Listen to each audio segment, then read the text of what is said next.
La ilaha illallah wallahu akbar. Bismillahirrahmanirrahim.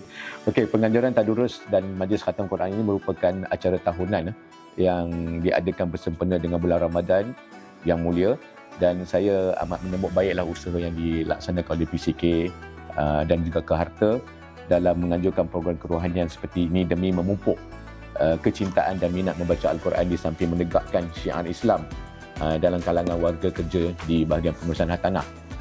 Apapun, alhamdulillah, ini semua Quran akan jadi saksi kepada kita untuk memberikan kita syafaat pada hari kiamat kelak. Ada lagi objektif tadarus, iaitu mengeratkan ukhuwah fillah.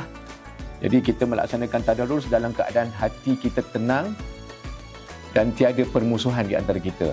Kalau ada kita nak gaduh-gaduh ke apa pun, mungkin dengan rahmat dan mukjizat Al-Quran tu, sewaktu kita bertadarus, kita pun berdamailah dengan rakan-rakan kita yang kita ada selisih faham.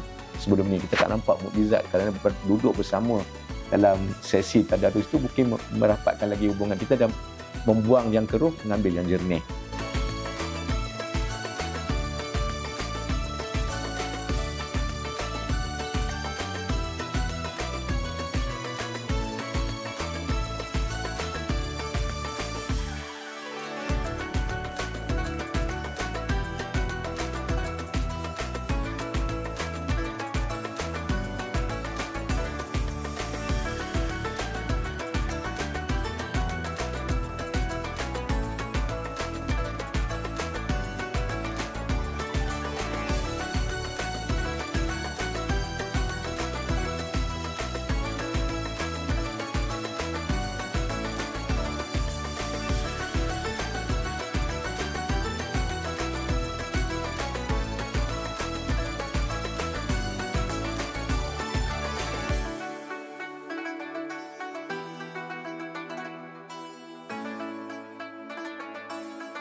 Pertama, saya ingin mengucapkan rasa syukur kepada Ilahi kerana pada hari ini, 27 hari bulan Mac 2025 bersamaan dengan 26 Ramadan, kita semua telah dipilih oleh Allah untuk bersama-sama dalam majlis ilmu ini, iaitu majlis khatam Al-Quran peringkat bahagian pengurusan hartanah. Saya bagi pihak penganjur, kita ingin mengucapkan berbanyak-banyak terima kasih kepada semua yang terlibat dalam program ini.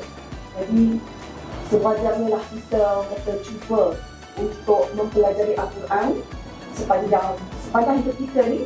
Kalau boleh kita sentiasa mempelajari Al-Quran, sebab dia tak ada notah untuk belajar Al-Quran.